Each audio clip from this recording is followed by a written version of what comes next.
parcialitos como para que vayan teniendo una idea, ¿no?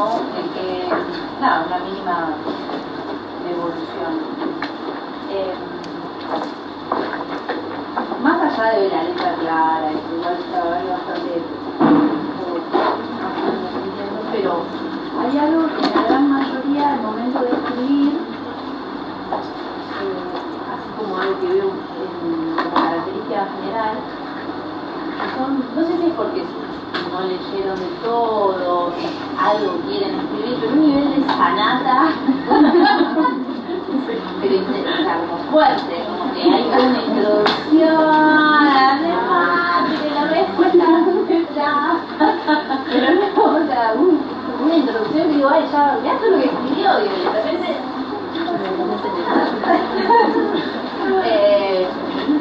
evítensela, o sea, no es necesario. Digo, si es un oral, tienen que como que relajarse, empezar a ver cómo llevo a este tema, ok, puede pasar. Pero un escrito donde se preguntan indicaciones de cámara hiperbárica, son esta y esta. Como monóxido de carbono, es un gas que se puede utilizar, la cámara hiperbárica es un aparato que a la atmósfera se... Por lo que arranque con la respuesta. O sea, vayan a la respuesta. Les va a sacar un montón de tiempo. Después van a querer contestar que realmente lo tienen, que lo saben, y les va a faltar tiempo. Entonces no gasten, ¿sí?, en eso. O sea, porque no están escribiendo una monografía, ¿sí? O sea, no. Es solamente las indicaciones y las preguntas son, fíjense que son de memoria, o las sabés o no las sabés. ¿Sabés las indicaciones, el numerito de carboximoglobina o no? Y después la otra, las investigaciones de intensidad total, es el tóxico. O sea, sabés que para biocolono se usa el polietilenglicol, pero no, o sea, no es una irrigación intestinal total, es una preparación para una biocolonoscopía. ¿Sí? Entonces, la idea es que la respuesta esté asociada a eso. Y respecto a irrigación intestinal total, nada, solamente que ahí pasa que vamos a ver cocaína más adelante, pero los body packers tienen que ser asintomáticos. Yo no le puedo dar una medida de contaminación gastrointestinal a alguien si está con sus síntomas y se rompió un paquete. O sea, es como algunos que empezaban a explicar lo que era una mula, bueno, ok, pero o sea, body packet asintomático, ¿sí? O sea, muy importante eso, porque si no es muy discutible. Después, indicaciones de cámara hiperbárica, pasó lo que sabía que iba a pasar, es que estudiaron, o por lo menos la gran mayoría del libro, donde están mal las indicaciones. No están mal, tampoco es peor, súper mal, pero los valores son otros, ¿sí? Entonces, o las indicaciones son aún menos, ¿sí? Y otra cosa que hacen bastante es poner algo como general. Y está contraindicada en trastornos gastrointestinales. ¿Cuál? O está indicado en trastornos neurológicos. ¿Cuáles? O sea, tienen que poner cuáles, porque ustedes son quienes van a indicar. Entonces van a tener que interpretar al paciente y van a tener que decirle al enfermero o a otro médico, tenés que hacer esto, tienes que ir a cámara hiperbárica porque tienes esto. No porque tiene un trastorno neurológico, sino porque tiene una convulsión por tener la carboxo. O sea, es directamente algo bien puntual, un síntoma, ¿sí?, que tenga el paciente, un signo que llega a ser. Entonces está bueno como para uno agruparse quizás al momento de resumirse o hacer un resumen, pero al momento de tener que demostrar que saben en un examen, tienen que escribir cada una de las indicaciones. Después lo que es contraindicaciones de lavado gástrico o indicaciones de jabón activado, cosas de ese estilo, son súper importantes, porque eso es lo que define el riesgo-beneficio para decir hago un lavado gástrico o hago un jabón activado. Les va a pasar toda la cursada que van a decir, ay, pero ¿por qué no lavado gástrico? Ay, pero ¿por qué no carbón activado? ¿Y por qué no uno y después el otro? Entonces, la respuesta está en el conocimiento de saber cuáles son las contraindicaciones y cuáles son las indicaciones, porque a veces les va a hacer una o la otra, pero la decisión la van a tomar ustedes y se tienen que justificar ustedes por qué la toman. Bueno, eso lo hacen a los no, tema menor, el próximo martes sería el examen. Nada, no digo nada. Ya saben que zafaron. No va a ser. Lo tenían que analizar ustedes. ¿Qué analizar? Entre cuatro, palo, nos vemos ahí todos y no para rendir examen. O sea, no va a haber examen. ¿Sí? ¿Qué vamos a hacer? No lo sé. Pero quizás se tome la siguiente, estamos barajando cómo hacer. Si correr la cruzada una clase más, cosa que es como está con otra materia, que tiene un final, que no sé qué, como que vamos a ver si quizás tomar al siguiente jueves el examen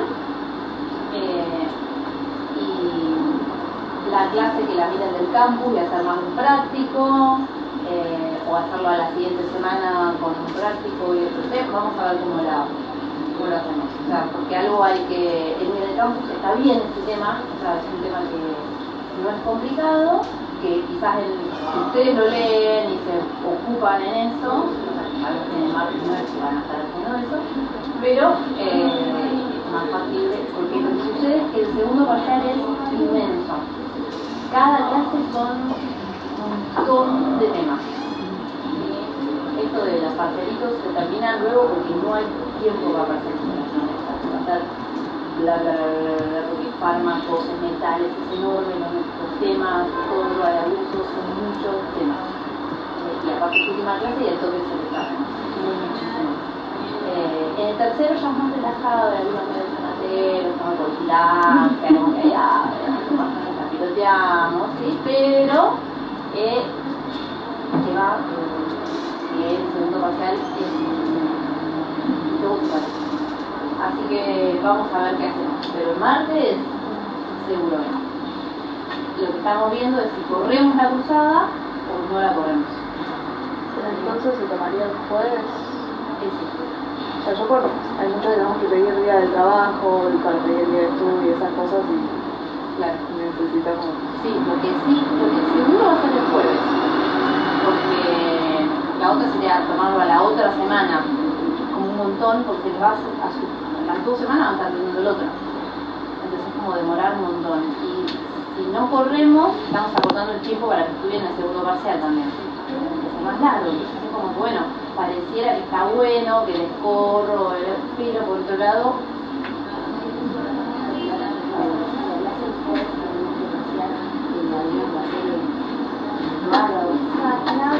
ahora es un tema interesante que no se toma. El parcial virtual, aquí lo tenemos con grado virtual. ¿En la clase? La de jueves tenemos un examen contra el jueves. No, la vista digo, no sé si van a hacer, pero el examen va a tener que ser presencial. Claro, pero perderían la clase después. Claro, o bueno, la idea es que quizás la clase sea en la de campus. En el campus han subido los videos, no pueden mirarles el tema y lo del tema del jueves. El martes hay examen, supuestamente hay una clase, porque nunca la damos esa clase. El tema como introducción temático. La verdad que está interesante, como para que sepan, porque no lo van a ver en otro momento, pero yo que no lo tomamos, pero a veces Guillermo se le chifla y toma. Eso ya lo conoce Guillermo, se chifla cualquier cosa.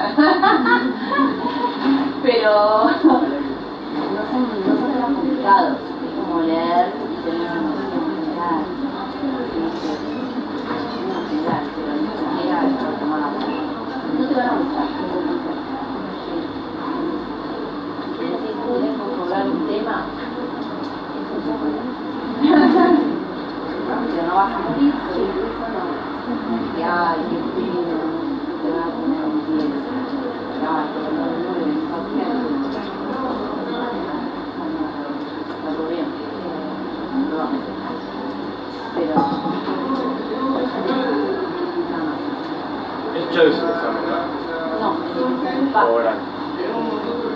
ahora te voy a tomar yo y vas a desarrollar. Ahora, dejó de estar en mi poder, cosa que me acabo de dar cuenta que está buenísimo, pero no sé qué va a pasar. Si va a ser en general, siempre lo vamos a desarrollar, porque es muy corto el primer proceso. Entonces lo vamos a desarrollar. Y el segundo parcial también suele ser a desarrollar, pero más corto. Bueno, vamos a empezar con la clase de hoy, que es bastante simple, bastante fácil. Fácil a nivel de interpretación. Porque para uno aumentar su conocimiento, siempre está bueno tener como una base de anclaje en algo que uno ya sabe más o menos del tema. Entonces es más fácil incorporar un conocimiento cuando hay algo en donde uno ya puede hacer un anclaje de eso. Y etanol, el que no se puede hacer anclaje con etanol, no sé, vivir en un tupper, pero no está mal vivir en un tupper, pero hay en general, o porque alguien vieron intoxicado agudo, o porque la padecieron, pero siempre hay algo donde uno dice, con razón, es esto. Así que el tema de etanol, lo más complicado en general suele ser que separarse de la experiencia personal, empírica, porque creen que tienen que hacer ciertas cosas y que ahora decirles no, lo que estaban haciendo estaba mal, a veces es como que hay una resistencia. ¿Cómo se me hace? O de golpe hay muchas manifestaciones clínicas que son tan variadas que es difícil a veces que piensen que no se va a hacer una única cosa, sino que hay varias cosas que son importantes hacer en el tratamiento. Nosotros, además de etanol, vamos a ver metanol y etilenglicol. Creo que también era tabaquismo, ¿no? ¿Sí? Sí. Bueno, de metanol y etilenglicol lo que tiene es que son temas súper importantes, porque son situaciones muy graves, pero es más como concisa la cosa, es más, no hay consumo problemático, entonces es un agudo, entonces es como bastante corto y es muy importante el poder relacionar el metabolismo con el tratamiento, con la clínica, ¿sí? Así que vamos a empezar, y la idea es echar algunos casos clínicos. Bueno, los alcoholes, en un modo más que obvio, son depresores del sistema nervioso central. Y los vamos a encontrar dentro de lo que son sustancias psicoactivas depresoras del sistema nervioso central, ¿sí? No es lo más importante dentro de los depresores porque hay un montón de sustancias depresoras, benzodiazepinas, barbitúricos, GHB, opioides, hay un montón. Que todos el resto los vamos a ver en el segundo parcial, como para dividir así en cajitas y demás. Entonces, de lo que es drogas de abuso, vamos a ver solamente etanol como depresor, ¿sí? de este primer parcial.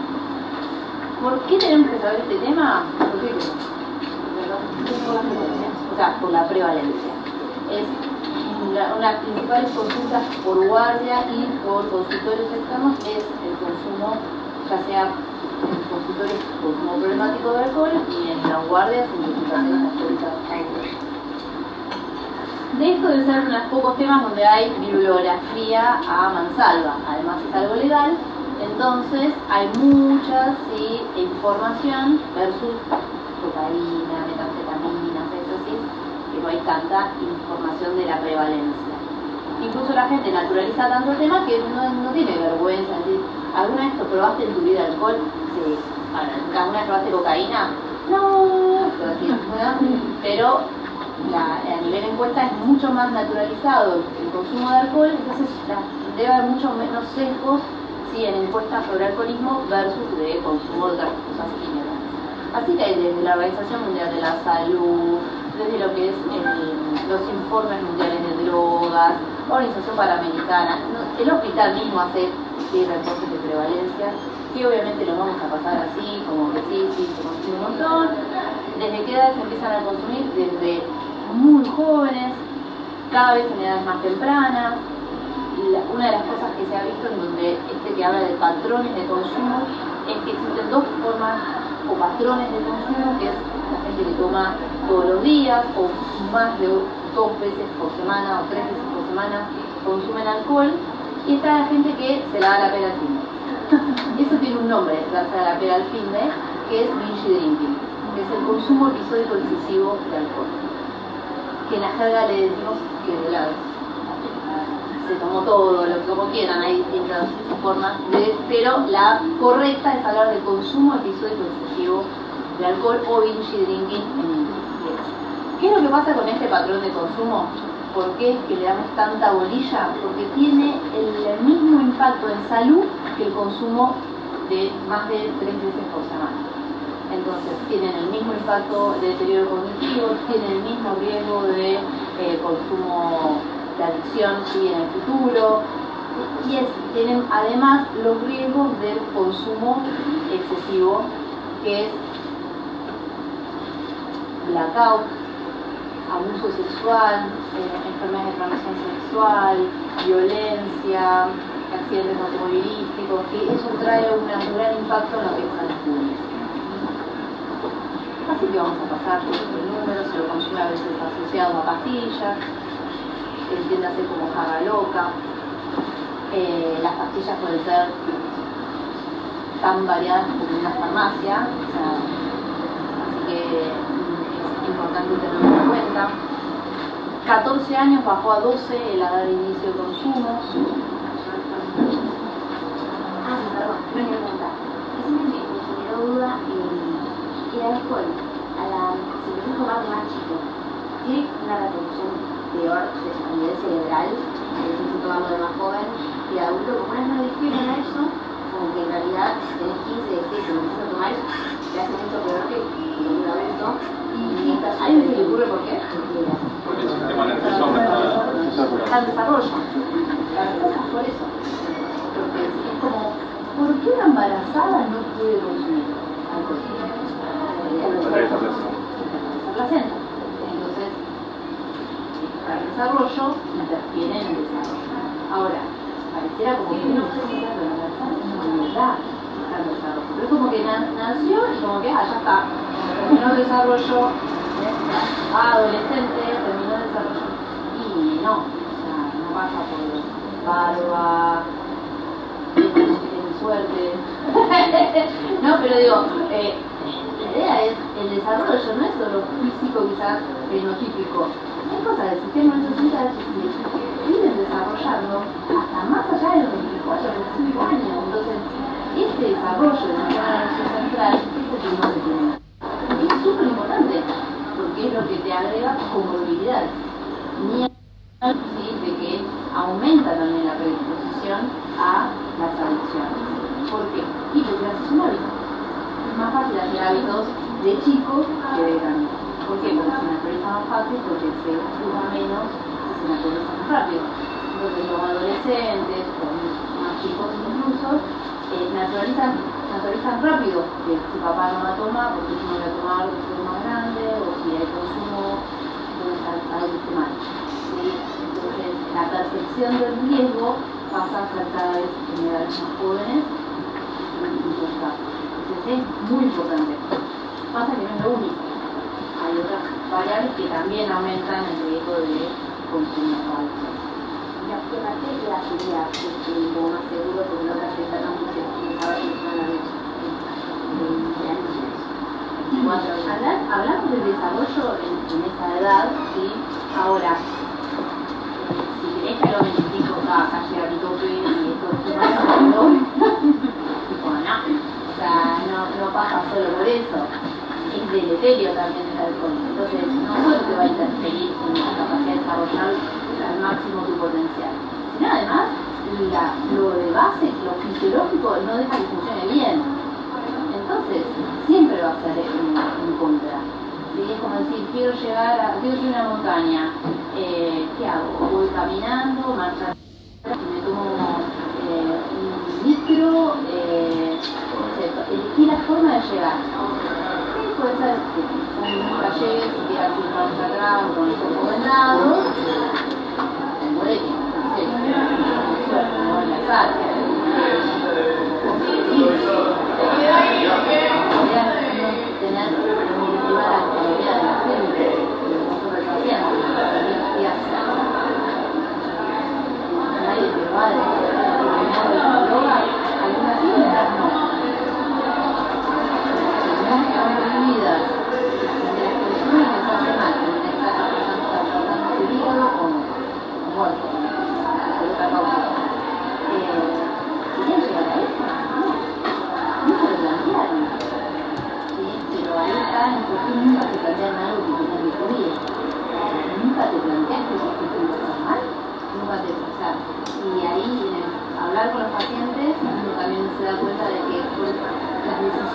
van tomando, a veces no se las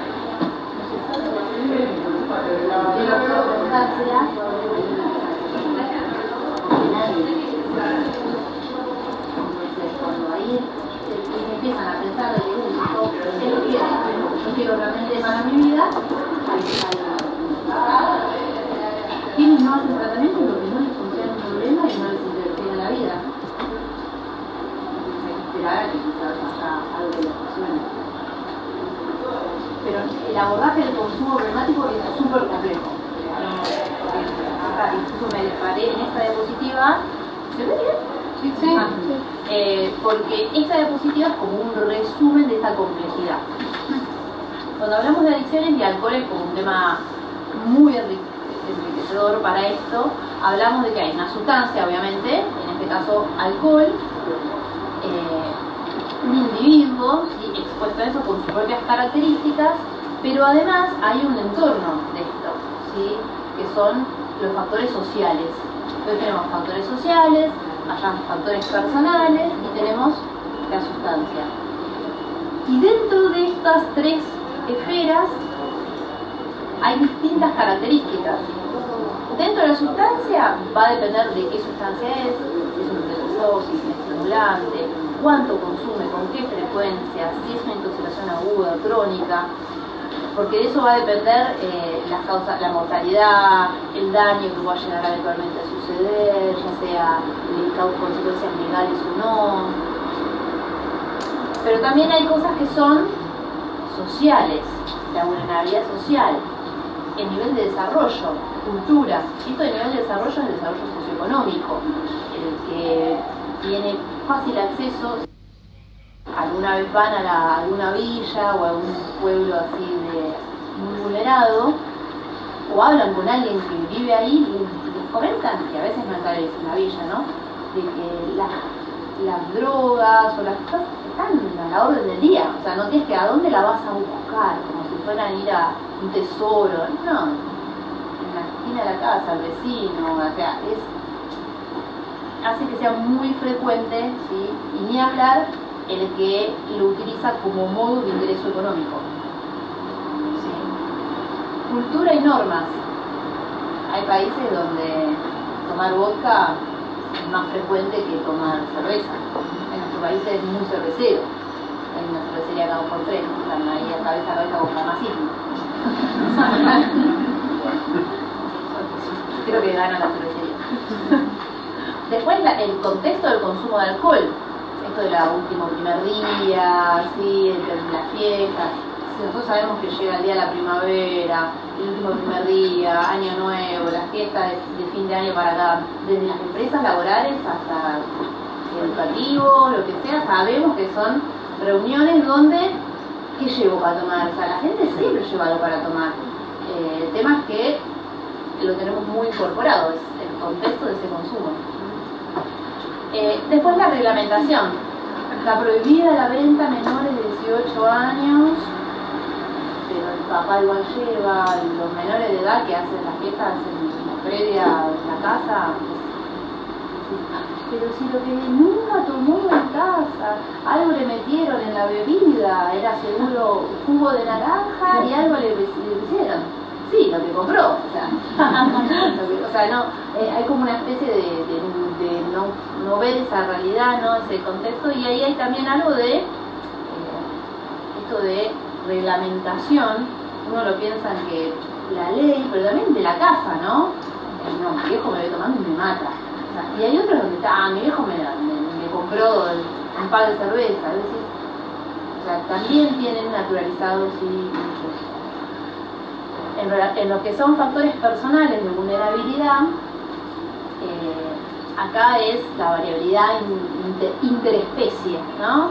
Y tenemos desde factores genéticos, donde se conoce que hay predisposición genética, donde hay familiares con consumo de sustancias, es más probable que haya un riesgo de adicción en otras generaciones. La edad, que hablábamos, desarrollo, sexo y los roles de género, que acá es como todo un temor. Hoy en día el género es como así como la punta del iceberg porque con género aparece como un montón de problemáticas y de patrones de abordaje a la población. Cuando hay alguien que es transgénero, parece que no sabe quién lo va a ver, como si fuera algo raro, ¿no? Realmente hay mucha exclusión, hay mucho prejuicio. El tema del sexo va principalmente porque hay predisposiciones en el metabolismo, modificaciones en cinética de las sustancias, tiene implicancia, ¿sí? Que es algo bastante conocido. Así que va a depender de todas estas variables, ¿sí? El abordaje y la complejidad para saber o para entender lo que le pueda pasar al paciente. Pero también la solución va en el mismo nivel, en intentar ayudar en el bienestar también en los distintos abordajes. Entonces vamos a tener que sí o sí hablar con la familia, sí o sí concientizar sobre los factores de riesgo personales, sí o sí que la persona conozca sobre la sustancia que está consumiendo y cuando hay intoxicación aguda saber qué es lo que hay que hacer y qué no. Los problemas sociales, entender que existen y que hay algunas cosas que no las vamos a poder modificar, ¿sí? Pero así como hay factores de riesgo, hay factores de protección también social. El hecho de saber actividades de ocio, que sean del bienestar en general para la salud, todo eso va a hablar de factores de protección. Y esto es la forma más sencilla y gráfica de decirlo. Así que hoy lo que vamos a ver es hablar de la sustancia, estas características cinéticas y dinámicas. No vamos a hacer hincapié ni en el abordaje social ni las características ¿sí? después personales que pueden llegar a suceder. Esto es como más o de lo crónico o de consultorio. Bueno, esto es un poco más mismo, esto es lo que les hablaba del consumo episódico excesivo, ¿no? Los accidentes automovilísticos, del hogar, violencia, problemas laborales. Características del alcohol. Ahora vamos a hablar, sí, vamos a meternos en el etanol puntualmente. El etanol es una sustancia que cuando hablamos de alcoholes es etanol, metanol y etilenglicol. Pasa que muchas veces hablamos de alcohol y estamos hablando de etanol y entonces decimos alcoholes pesados, le decimos al metanol y al etanol, ¿sí? Pero una de las características que tiene el etanol es que según cómo sea su producción, va a variar los niveles de concentración, según si sean bebidas fermentadas o destiladas. Este es un tema que es muy importante, digo, que no es solamente una anécdota, sino que el conocer cuáles son las bebidas destiladas, habla de empezar a entender que los gramos de que consume esa persona son mucho mayores que el que consume en menor, ¿sí? Concentración, en menor gradación, que son las fermentadas. Ahora, puede ser que la persona tome 15 litros de cerveza o tome 1 litro de vodka y de repente los gramos totales son los mismos, ¿sí? Y eso es porque hay que hacer ese cálculo de gramos de alcohol, que es la forma en donde mundialmente para hacer trabajos y presentaciones y bueno, toma mucho, ¿cómo lo diferencias? Bueno, digamos todos gramos, entonces unificamos ¿sí? las definiciones a nivel mundial. Entonces estos gramos se calculan en base a cuánto toma, el volumen, y la gradación de alcohol, es decir, los grados de alcohol. Y el grado de alcohol, ¿sí? Hay que multiplicarlo por 0,78 ¿sí? sobre 100, que en realidad es el peso molecular del alcohol. Todos saben que el alcohol de farmacia, el whisky, el vodka, tienen una alta gradación, generalmente más del 40%. Y la gente cree que el Fernandito, por ser diminutivo, está todo bien. El Fernet tiene tanta gradación alcohólica como tomarse un whisky. ¿Sí? Entonces, decir, mira los rusos se clavan un whisky, acá se clavan con el Fernet. Estamos en la misma, ¿sí? En relación a la gradación de alcohol. Así que entender, cuando la gente dice, ¿qué tomaste? No, tomé un poco, lo de siempre. No, no es lo de siempre. ¿Qué tomaste? No, pero es que lo mismo que todos.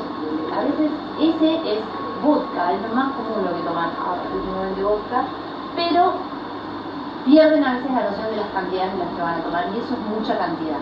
Si el profesor tomó un vaso, bueno, pero si tomó un vaso de vodka, es un montón. Si tomó un vaso de cerveza, ya no tanto. Los otros lugares donde vamos a encontrar etanol va a ser como solvente, en productos de farmacia, en consultorios, en perfumes, barretas, pero un montón, ¿sí? Entonces, ¿qué tenemos que ver? Que hay veces que la gente toma eso, el alcohol en gel, está por todos lados. Los pacientes en pandemia se clavaban el alcohol en gel como gelatina, o sea, era una cosa postre, era increíble, no sabíamos qué hacer. A punto tal que hoy en día tienen la costumbre de quizás entrar a las guardias y buscar dónde está para llevárselo, el alcohol en gel o el alcohol en farmacia. Se dieron cuenta que eso le solucionó en pandemia, que no podían venir a consultar, las abstinencias. Así que hay que no solamente pensar en el volumen, sino en la gradación. Esto está muy de la mano. Otra forma, en vez de hablar de gramos de alcohol, los españoles, ¿sí? Incorporaron un concepto que nosotros tomamos bastante, tomar de apoderarnos de esto, que es las unidades de bebida estándar. Es decir, en vez de hablar de cuántos gramos, la verdad que no sé por qué decidieron hacer esto, me imagino que la complejidad de los españoles. En vez de decir cuántos gramos, decimos cuántas unidades de bebida estándar. Y una unidad de bebida estándar es más o menos 10 gramos. O sea, un V son 10 gramos. ¿Por qué hicieron ese cambio? No sé. Pero sepan que existe, pueden decir gramos o V, y muchas veces hablamos de unidades de bebida estándar como para darle un V, ¿cuánto es? ¿Un V? ¿2 V? Así dice, ¿no? Gramos, ¿eh? No, Uber no. Igual la gran mayoría de los que conducen Uber sí tienen no. Así que lo que encontramos es que vamos a encontrar las equivalentes en un Uber o 2 Uber. Que son 10 gramos. En algunos lados dice 8, otros 12. Ponemos en común 10 gramos más menos 2.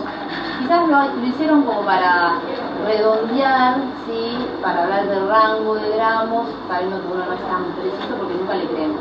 Nos dicen como 4 litros porque tomó 6, 7,1 porque tomaba mucho, eran poquitas. Entonces se incorporó, ¿sí? Esto a la definición de binge drinking, se incorporó dentro de esta definición de binge drinking el concepto de las unidades de bebida estándar.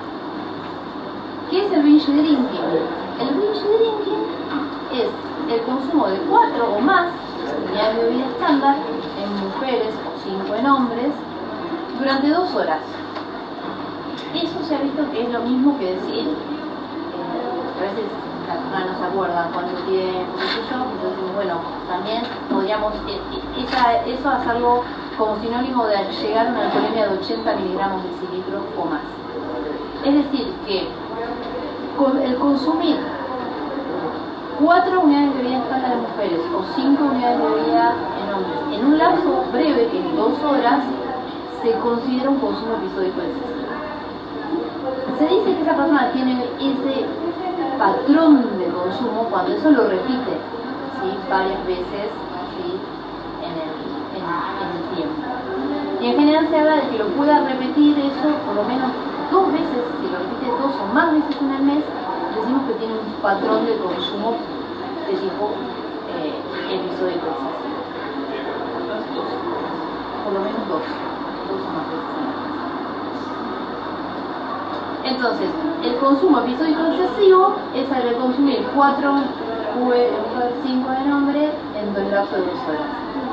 O alcanzar una alcoholemia de 80 miligramos de decilitros. Eso se llama consumo episódico excesivo. Y se habla de patrón de consumo episódico excesivo cuando eso se empieza a hacer un hábito de 2 o más veces en el mes y lleva obviamente a consecuencias de daños, ¿sí? A largo plazo. Estos son los conductas de riesgo que están asociadas a ese consumo de esa, es decir, a la borrachera aguda, que son muchas veces accidentes, el blackout, que como dicen, se me apagó la tele, hepatitis o pancreatitis alcohólicas, o sea, que son hepatitis alcohólica o pancreatitis alcohólica, y eso además cuando se convierte en un patrón puede llegar a alteraciones crónicas. Y esto, dentro de accidentes, ahí hay luego accidentes automovilísticos, hogareños, de violencia, sexuales, ¿sí? Hay como para englobar. Una consulta, había de demás, eso de con el consumo excesivo de alcohol. Ah, bueno, no vale la pena. Es que es lo mismo. Sí, Sí, es lo mismo, porque el patrón es repetir eso varias veces. Claro. Nada más. Después estos, para que sepan que se habla de distintos tipos de bebedores, ¿sí? Y entonces tenemos los que no toman nada, los que son bebedores de bajo riesgo, que son menos de 4 Vs en el hombre, o de 20 de 12 en las mujeres, pero siempre sigue siendo un montón, ¿sí? Por semana. En los de riesgo es cuando ya es mucho mayor, ¿sí? La cantidad de gramos, o binge drinking, y después son los que ya tienen asociado algo crónico, ¿sí? O sea, abstemios, nada, se habla de bajo riesgo, de alto riesgo, y después con trastornos en la salud. 22 años que ingresa por deterioro del sensorio, traumatismo encefalocraniano con pérdida de conciencia. Diagnósticos diferenciales. No sé qué ahora solo se le viene uno a la cabeza, pero diagnósticos diferenciales sería. ACV. 22 años en ACV. Bien. Baja probabilidad, pero podría ser 5. Bien. Una caída. Sí, se cayó. Ruptura neuromática. Una ruptura Un aneurisma. Sí, muy bien. El golpe me mató. Sí, se cayó. O sea, el TEC es traumatismo encefalocraniano. Se golpeó la cabeza. Ahora, si se la perdió la conciencia antes o después, siempre se me dio la gallina. ¿No? Pero es algo grave. Una hipoxemia, muy bien.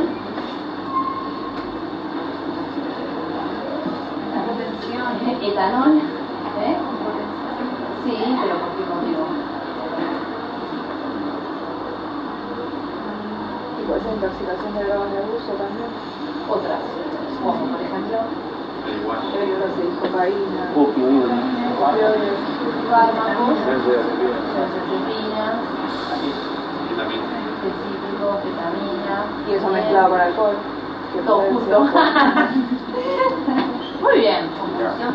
La idea es pensar de que, yo sé que hoy la clase de etanol y todo van a ir hacia eso, pero todo paciente que llega, por más que esté en un contexto de consumo de seguramente alcohol, puede pasarle otras cosas. ¿Sí? Entonces, está bien que por prevalencia piensen en alcohol, porque realmente es lo más frecuente. Un boliche bailable, 22 años, una pérdida de conciencia, entonces no piensen en alcohol. Está perfecto que sea eso lo más frecuente. Ahora, decir curar que eso es alcohol y no descartar una hipoglucemia, una hemorragia cerebral, una arritmia grave o un síncope, es como eso peor todavía, ¿sí? Porque después se me dice, ¿se murió? ¿Qué pasó? Si era solo un borracho, si era solo una... Y eso es el pretexto que ustedes tenían que hizo que no pensara en otro momento, ¿sí? Si el paciente entra además con vómitos en todo el resto de la ropa, hipotonía, todo orinado, ya es como que tiene como cada vez más a favor que podría estar asociado más que a una hemorragia y otra cosa, ¿no? Pero igual hay cosas que siguen estando presentes, como glucemia, hemorragias también puede haber vómitos, ¿sí? Pero uno empieza a pensar, bueno, si hay algo toxicológico lo tengo que agrupar en el síndrome. Y acá en el síndrome voy a necesitar saber si es en menos o en más, sabemos que es en menos, Entonces, nunca va a ser cocaína, por ejemplo, nunca va a ser una metanfetamina, una anfetamina, ¿sí? Pero sí podemos pensar en otras drogas, ¿sí? Depresoras, GHB, opioides, benzobarbitúricos, ¿sí? Antidepresivos, ¿sí? Como para hacer diagnóstico. Entonces vamos a tener que pedir un montón de estudios complementarios. Ahora, si lo que nos dicen es que, ya, viene con amigos, dicen, se tomó hasta el agua de los floreros porque se acaba de separar, lo dejó la novia, del 14, no sé. Sí, lo más probable es que la fuente sea el alcohol. Pero a veces las fuentes pueden ser otras situaciones, ¿sí? Perfumes, ¿sí? Alcohol de farmacia, que un poco lo que hay que pensarlo mucho en intoxicaciones domésticas, ¿sí? En los niños, ¿sí? La exposición a alcohol daña, o porque se les hace un frasquito, el perfumito, la lavanda. Hoy en día los productos que se sin alcohol, sin etanol, porque un poco es eso, ¿sí? Evitar que haya, porque hay mucha absorción por piel en los niños, ¿sí? Modifica esa cinética. El etanol es un alcohol que se absorbe por todas las vías. Tiene, vamos a explicar la originalidad para la absorción del etanol, están descritas hasta mucosas genitales con consumo para el consumo de alcohol, porque cuando hay una problemática de consumo, la desesperación puede llevar a situaciones de mucha gravedad. Pero se absorbe bien por todas las vías, ¿sí? Hay que tener en cuenta de que más allá de que se absorbe bien por todas las vías, el lugar más específico donde se absorbe con totalidad es en duodeno yeyuno, ¿sí? Y acá se absorbe casi el 80%, o sea, a nivel gástrico no es tanta la absorción, motivo por el cual, si yo demoro el pasaje gástrico, se va absorbiendo poco. Por eso dicen que comer es algo que favorece a no entrar rápidamente en una intoxicación alcohólica, porque cuando se come, lo que se hace es demorar, ¿sí? Ese vaciado gástrico completo, y entonces lo que se demora el tiempo a que llegue a duodeno yeyuno ilio para que se absorba el 80%. Lo otro que demora el vaciado gástrico es el piroespasmo, y los piroespasmos suceden con las bebidas alcohólicas de alta gradación. Típico el que se clava 5 shots de vodka, camina 5 pasos, todos lo vieron bien, fue al baño y no volvió. La quedó en el baño. Entonces estaba caminando hace 2 minutos. Y porque cuando absorbió todo junto, yeyuno ilio, ahí hizo todo el pico de absorción máxima. Entonces, hay que entender la genética como para saber qué cosas pueden estar a favor o en contra, para saber cómo lo puedo llegar a tomar para favorecer, ¿sí? las medidas de decontaminación. ¿Qué medida de decontaminación puedo llegar a utilizar? Un lavado gástrico. Solamente lavado gástrico. Carbón activado no nos va a servir. Entonces, si algo me tengo que plantear es si hago o no hago un lavado gástrico. Entonces, solamente lo voy a poder hacer si es rápido. Si es un alcohol de alta gradación en un periodo bien corto, bien agudo, en la primera media hora, como mucho 1 hora, pero en la primera media hora. ¿Sí? ¿Por qué? Porque el pico plasmático es a la media hora, quizás 1 hora y media. O sea que si estoy dentro de la primera media hora de alguien que se tomó una bebida alcohólica de alta gradación, le puedo hacer un lavado gástrico. Primero no va a tener clínica todavía, no va a tener deterioro sensorio, porque todavía no se absorbió, ¿sí? Y está la mayoría en el estómago. Ahora, ¿qué pibe o piba va a llegar a la guardia a la media hora de bajarse el tubo de vodka porque se arrepintió? A nadie. Entonces, a fines reales no es lo más frecuente. Puede pasar en quiénes pasan, en niños, ¿sí? Donde lo encontraron jugando con una botella que obviamente no sabía lo que era y se tomó de repente una alta gradación, la madre lo vio, o la vio a la nena, lo que sea, y la trae la guardia al toque. Y antes de que entre en coma alcohólico o una hipoglucemia grave o una convulsión, se le hace el lavado gástrico. Entonces, va a depender del contexto. El contexto más frecuente no es eso, pero podría pasar. Bueno, uso del vaciado gástrico aumentado, el ayuno. Bueno, lo que les las bebidas, los alimentos ricos en grasa. Bueno, más que nada es entender el concepto eso del piloespasmo que favorece que se lenteja este pico de absorción plasmática. Una consulta, ¿el piloespasmo también no te provoca el vómito? No, el piloespasmo no va a provocar vómito. La distensión gástrica puede llegar a provocar vómito, pero no siempre. Claro, ¿qué es lo que más provoca la dieta alcoholizada? No, la borrachera, podemos decir, la intoxicación alcohólica aguda, a nivel sistema nervioso central. Y más eso es que No sé, con el vamos biográfico es digamos, gente que va a vómito y al segundo vomita. Después de haber tomado suficiente, digamos, te aseguro que no es la mayoría de la gente. Porque no es algo que suele suceder. Si no, ¿sabes qué? No lo haría, no existiría. Si fuese algo que pasa habitualmente. El piloespasmo no genera vómito. ¿Sí? Ahora, lo que va a suceder es que como va a haber piloespasmo, la persona no va a poder comer porque lo que sea o grande cantidad de volumen porque eso va a extender el estómago y eso puede generar el vómito. Pero es como acá es un piloespasmo que es transitorio, ¿sí? Que es un piloespasmo de minutos, ¿sí? No es un piloespasmo eterno. ¿Sí? Entonces, solamente por eso es que el caso se va a asociado a demorar el vaciado gástrico y demorar el pico plasmático. Una consulta. ¿Hay algún valor aproximado de graduación alcohólica a partir del cual se empieza a producir el piloespasmo? En general se habla de más de 30%. Sí, más de 30%.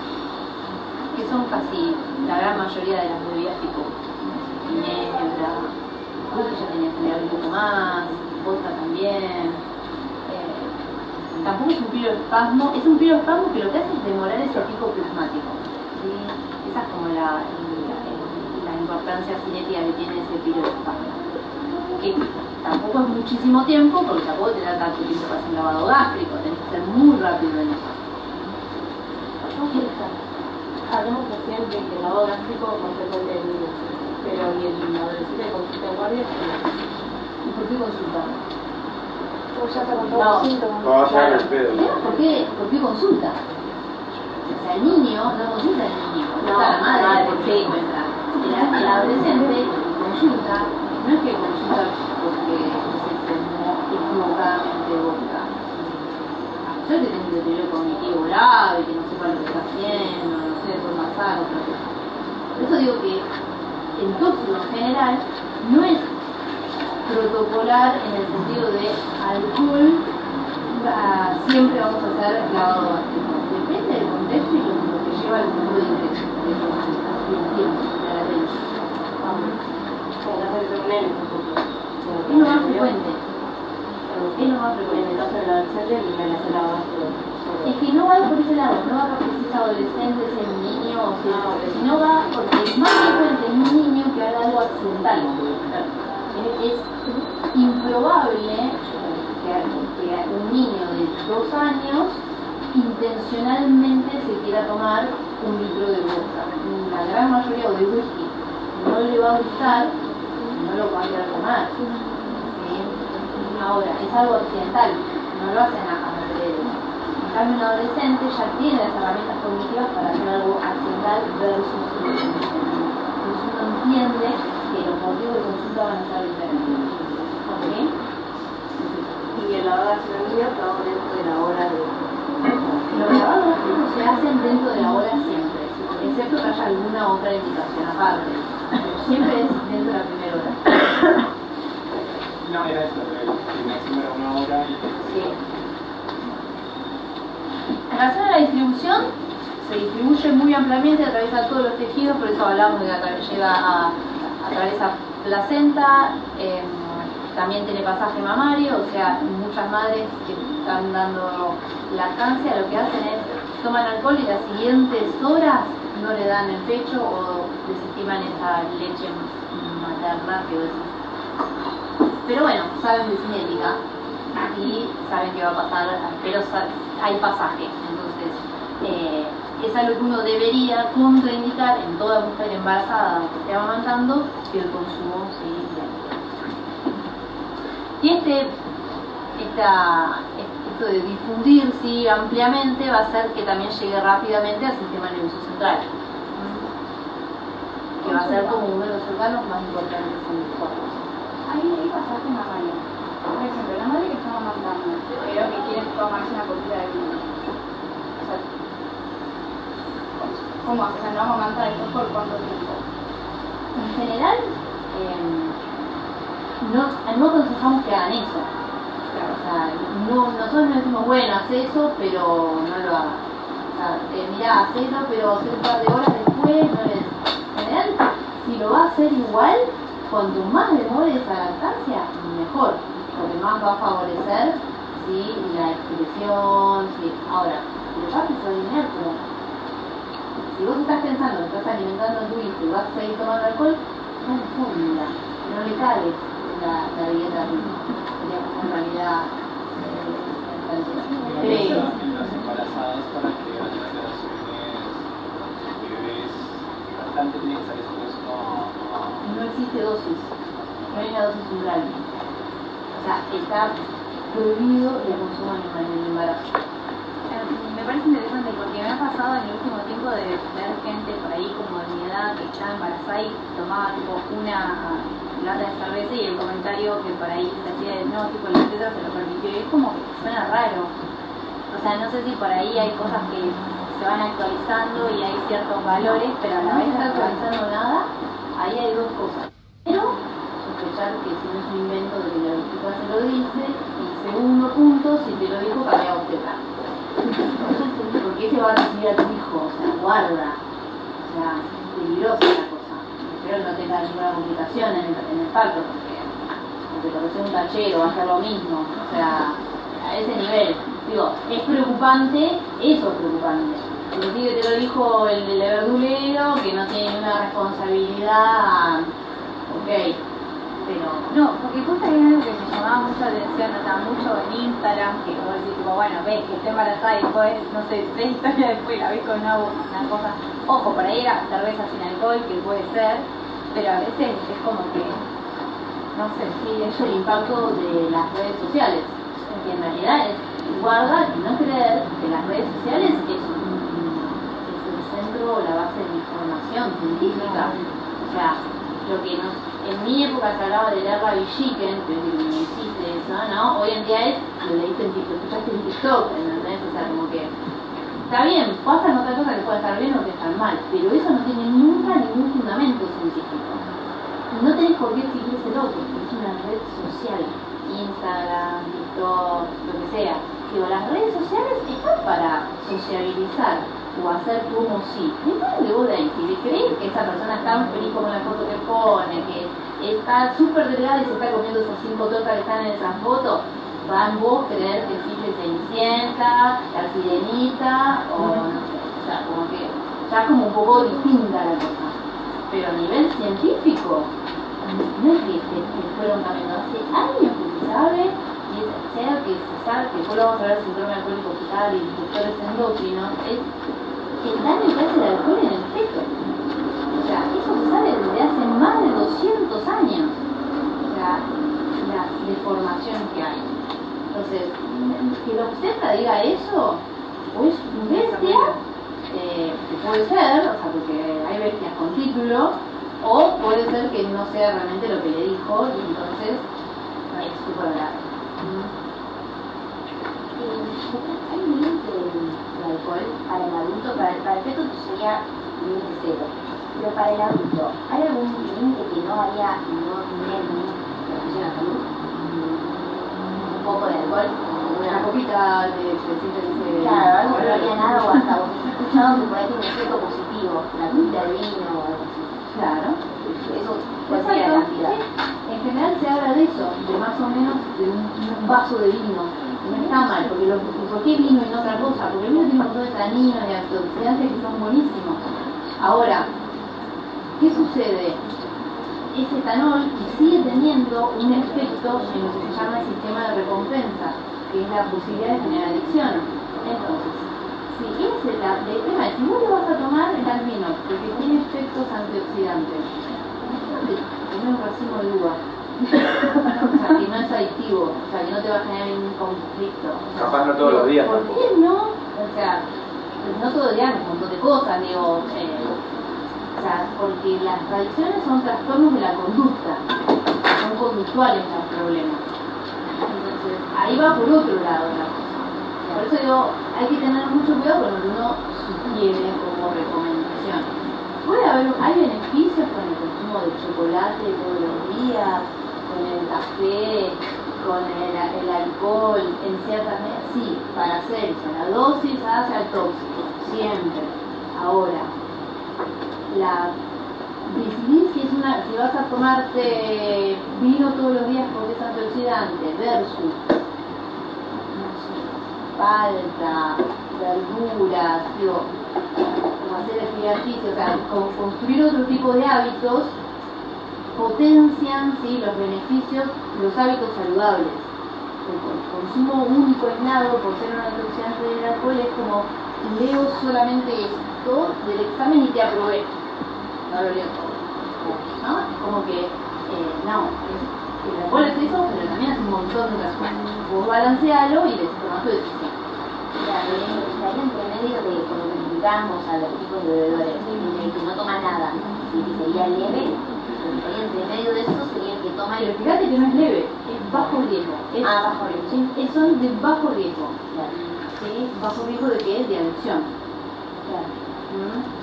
Y que toma menos de eso también, ese bajo riesgo de adicción, no le da tanto. O sea, por eso, o no tomas nada o tomas menos de lo que se define, que es la definición, o sea, ¿por qué los 40 gramos? ¿Por qué como medio extrapolable de lo que sucede en una especie como las ratas, extrapolado al ser humano, ¿no? Sabemos que todo es un rango, ¿no? Pero bueno, como tomamos un sentido como común para todos. ¿Puede cambiar? Sí, puede cambiar. Pero por ahora es eso. Bueno, una pregunta, esto más excede, pero hay viniendo la pregunta del feto. Conozco un montón de chicas también que han tomado alcohol durante el embarazo y que no va a pasar nada en el feto porque no sabían que estaban embarazadas, por ejemplo. O sea, hay como un signo, digamos, obvio, está totalmente. ¿Cuál es la probabilidad de que vos vayas al casino y te ganes la grande? Ah, es esa, ok. Claro, es esa, ok. O sea, Pero conozco un montón de chicas que no sabían que estaban embarazadas y que han seguido saliendo normalmente y el bebé por ahora es impecable. el tema es esto de por ahora está impecable. ¿Qué patología ha crecido más hoy en día que el trastorno general del desarrollo? Digo, nadie te cuenta que la pasa mal. O sea, esto de decir no pasó nada o a tal persona no le pasó nada. Claro, pero eso Tomalo con lo que pinzas. Tomalo con pinzas. Si esperar el desarrollo, porque cuando hablamos de trastorno general del neurodesarrollo, no es que tiene 2 meses y está todo bien. Es toda su infancia. ¿Sí? Hoy en día, si hay un problema en las infancias, es la cantidad de chicos con diagnóstico de autismo que hay. Ahora, eso sí lo vemos, pero después que toman alcohol y no pasó nada, decimos. Vemos que están todos los pibes con autismo. Pero toman alcohol y no pasa nada. O sea, es como que tenemos que un poco unificar qué es lo que está, las características de lo que pasa con el chico y cuál está pasando con los padres. No es que los chicos tienen un problema. Hay algo que está pasando en el desarrollo de los chicos y eso es antes. ¿Sí? Ya vamos a hablar de desarrollo. ¿Sí? Porque no va solamente, porque ahí hay variables epigenéticas, entonces hablamos de un montón de cosas. ¿Querés meter ahí los agrotóxicos? ¿Querés meter ahí, no sé, los fitosanitarios? Puedes meter un millón de cosas ahí. Pero, porque el desarrollo abarca un montón de áreas.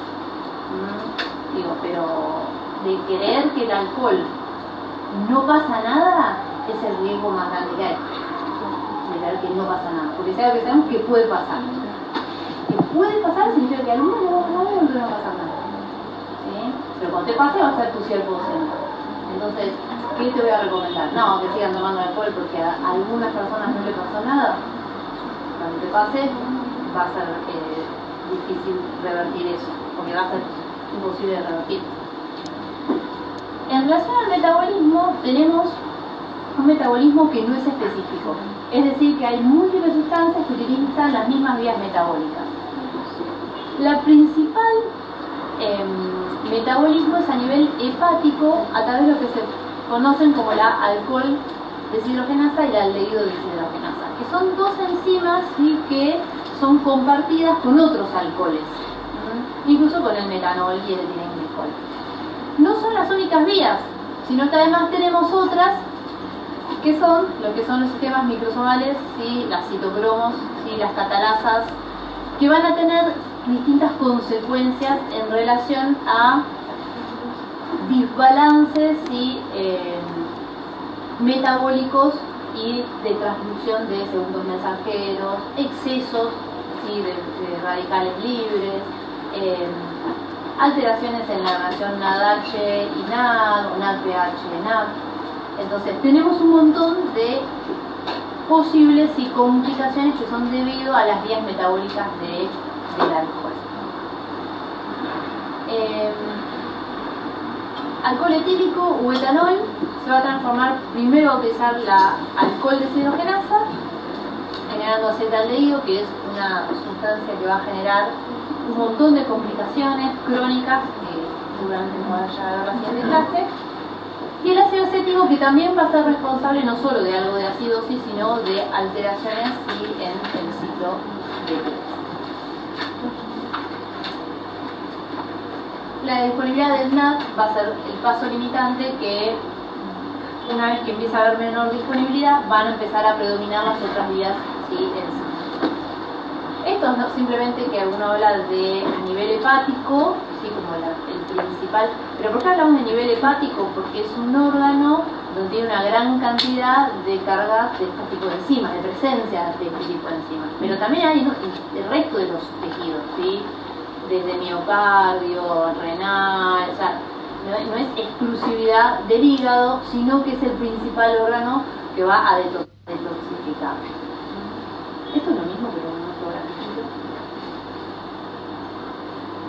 Y acá un poco para entender, ¿no?, cuáles van a ser las principales vías y cuáles tienen, ¿sí?, menor impacto en este metabolismo, ¿sí? Cuando hablamos de cuáles son la principal vía metabólica, hablamos de la alcohol deshidrogenasa y el aldehído deshidrogenasa. Esto es un golazo saber esto, porque cuando la persona esté expuesta a otro alcohol, como es el metanol, yo ya sé que si a la persona le doy etanol, esas enzimas van a preferir al etanol en vez de al metanol. Entonces, compiten con las mismas vías enzimáticas. Entonces, es un dato que me dice, bueno, mira, la principal, pero es súper importante para después entender por qué puedo hacer quimioterapia. Las de menor, sí, impacto van a ser las catalasas, sí, pero terminan teniendo en altos consumos o consumos crónicos un fuerte, sí, un fuerte impacto. Y luego existen vías que son inducidas, es decir, que hace que las personas que tienen consumo crónico tengan cada vez mayor tolerancia, porque metabolizan más rápido. Entonces, al metabolizar más rápido, pueden tomar mayor cantidad de alcohol sin llegar a grandes complicaciones. Entonces vamos a tener personas con valores iguales de alcoholemia y quizás clínicas completamente distintas, ¿sí? Pacientes que tienen 200 de alcoholemia en coma y otros con 200 de alcoholemia charlando como si todas aquí. Y vos decís, ¿cómo puede ser esto? Y 200 de alcoholemia charlándote es porque no es la primera vez que tomas, ¿sí? A veces pasa de que llegan a la guardia dos amigos, uno roto y el otro sosteniéndolo, y los dos tienen el mismo valor de alcoholemia, ¿sí? Obviamente no es que el roto mezcló cerveza y vodka, que es la típica, mezclé, no, ¿sí? Sino que uno suele estar más acostumbrado a tomar, y no como algo de campeón, sino que el otro le hizo obviamente mucho peor por no tener no estar inducida, ¿sí?, el metabolismo por consumos anteriores. Una pregunta, ya que lo mencionaste, lo de la etilterapia. Entendiendo los efectos adversos que tiene esto de que ponían como intoxicación por etanol o hipoglucemia, ¿es algo que se da cotidianamente, digamos, en un paciente si se intoxica con etanol? ¿O ¿Hipoglucemia? Digo, o sea, la etilterapia, la elegís por más que pueda llegar a tener intoxicación por No, etanol. lo más usamos. Ah, mira, pensaba que La era... alimentación con metanol la usamos siempre. Ok. ¿Y por qué? ¿Por un tema de lo que genera o por de costos o qué? Por todo. Ok. Todo. Por el costo, por lo que hace, por la rapidez, porque podemos controlar los valores, todo. No sé si después le explicás, pero ponele, cuando vos haces esa terapia de administración, ¿cómo vas regulando cuánto de cada una? Porque después por ahí tenés como las dos cosas. Claro, Es re lindo. Eso es lo más interesante. Se puede, claro que se sabe. Ahora vamos a verlo. Bueno, vamos rápido. El metabolismo de catalanas es el único que no depende del nada. Exactamente. Que esta variabilidad de metabolismos es como la riqueza cuando uno se pone a ver cómo y por qué sucede la hiperuricemia y por qué sucede la gota. Y muchas de estas explicaciones están por esos otros metabolismos. ¿Sí? O sea, la realidad es que la idea más o menos, yo lo que hice acá es hacer como una enumeración de todos los distintos mecanismos, ¿sí? Que rápidamente no es complejo de entenderlo, ¿sí? Pero tienen todos tienen su base, o sea, no van a encontrar que lo que hacen es ir al receptor específico no. Tienen la gran mayoría de los trastornos están relacionados a un exceso de ácido acético, un exceso, ¿sí? De porque interfieren un exceso, es todo metabólico, ¿sí? La gran mayoría de las intervenciones que tienen. Entonces no son órganos específicos. La gran mayoría de los pacientes alcohólicos que se internan en la sala de toxicología, que quizás podamos ir en algún momento, los laboratorios están destrozados. O sea, tienen anemia, hígado, o sea, las glucemias, el colesterol, los triglicéridos, el examen físico, las parótidas, ¿sí? No son de libro los pacientes, porque obviamente no se interna, tienen un poquito consumo, son los que tienen un consumo más grave y son de libro. O sea, es como que realmente todo esto que uno lee se ve luego, ¿sí? En el laboratorio, el examen físico, ¿sí? Tiene toda esta correlación. Pero esto ni lo voy a leer, de después que lo miren para que tengan una idea. En relación a la eliminación hay dos cositas importantes. Una es que se sabe que hay muchas vías de eliminación donde uno puede llegar eventualmente a detectarlo, ¿no? Es decir, ok, esta persona estuvo expuesta porque acá está eliminando. El aire expirado, el típico que para en la calle, que termina sacando el auto porque le da positivo, y es un método donde hace un correlato con la posible alcoholemia, donde si el valor es menor a 0,05, si es mayor, te sacaron el auto porque suponen que son valores en sangre mayores a 50 miligramos por decilitro. Digo que suponen, porque obviamente no te están sacando sangre. Muchas veces después de eso terminan en la guardia haciendo una alcoholemia para ver si eso era verdad o no. Cosa que después no sirve. No sirve porque nadie te lo toma como real, porque pues, demorás el tiempo que llegas a la guardia y entonces el valor ya no tiene la misma sensibilidad, etc. También se elimina por vía cutánea. Eso hace que en el olor, ¿sí? De las personas se sientan, ¿sí? Que no es específico, ¿sí? Digo, son olores, la capacidad por el olfato de hacer diagnóstico es bajísima, ¿sí? Hay mucha gente que dice, uy, qué olor, este seguro está borracho. Puede estar teniendo otra complicación, ¿sí? Puede estar hiperurémico, puede estar, no sé, con una cetoacidosis, ¿sí? Otras cosas más. La eliminación renal, que es una de las más como importantes, podemos hacer dosaje en orina de alcohol. El tema es que, como podemos hacer también dosaje de alcohol en sangre, estamos hablando de eliminación, no se suele dosar en orina más allá que sabemos que se elimina por orina. ¿Por qué nos interesa saber que se elimina por orina? Porque es muy importante que saber que el paciente tiene una función renal normal. Porque si la función renal está alterada, esa alcoholemia va a tardar un montón en bajar. ¿Sí? Entonces, algo que vamos a tener que hacer para favorecer, no aumentar, sino asegurarnos que la eliminación va a estar siendo en forma correcta es hidratar al paciente. Vamos a tener que hidratar al paciente para ayudarlo a sostener un buen ritmo diurético y entonces que la eliminación se suceda en forma correcta. Fíjense, las dosis letales son 8 gramos kilo, 7 gramos kilo, es un montón. Entonces, este mismo paciente de 22 años que llega a la guardia vomitado, en la ropa, hipotonía generalizada, diuresis positiva, hipotenso, 80-50, frecuencia cardíaca de 105, temperatura de 35, hemoglucotés de 65, pupilas intermedias, reflejo fotomotor disminuido, reflejos osteotendinosos disminuidos, cefaleomatoma frontal. ¿Qué encontramos acá? Es típico del alcohol esto. Todo en menos. El síndrome sedativo todo en menos. Me dice, bueno, pero mira esa frecuencia cardíaca. El efecto en el sistema nervioso central depresor es rostro caudal. Es decir, que inicialmente ¿sí? empieza a haber un deterioro del sensorio, ¿sí? que empieza a ser cada vez más paulatino. ¿Sí? No es que es todo junto, todo de golpe, no es que se... más allá que el recuerdo puede ser que se le apaga la tele, pero el deterioro va siendo paulatino. Y este deterioro a veces hace que primero se inhiban las vías inhibitorias. Entonces puede pasar que a veces entre en un primer estado ¿sí? de euforia, ¿sí? hasta incluso a veces excitación psicomotriz, verborragia, hay que ver algunos que se llaman por la verborragia, otros simplemente se desinhiben y hablan un poco más, ¿no?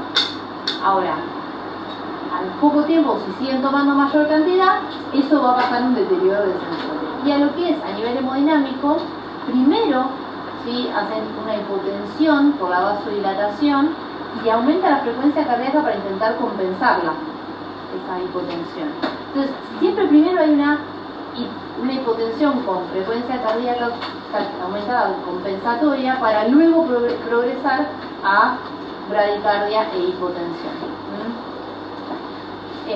Cuando uno ve estos valores de frecuencia cardíaca de 105, está un poco alta, pero tampoco está con una taquicardia extrema, uno lo que piensa es que está intentando compensar esa hipotensión inicial.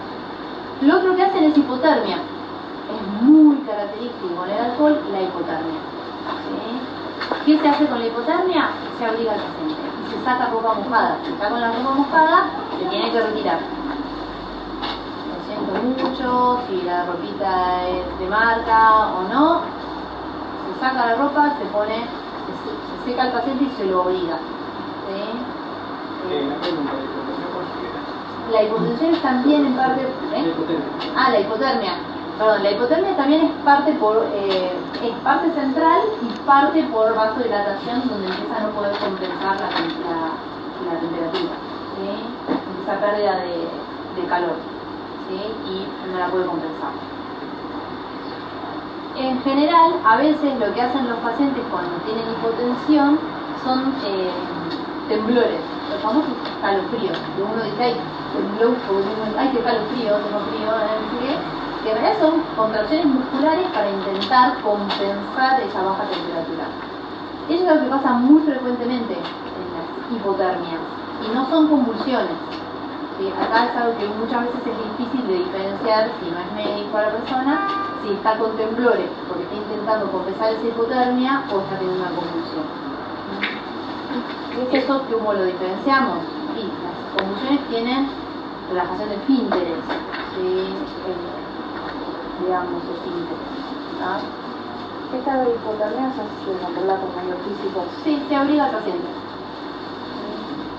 ¿Qué sucede en general? La gente cuando ve a alguien alcoholizado le tira agua fría para despabilarlo. Son más contraindicados.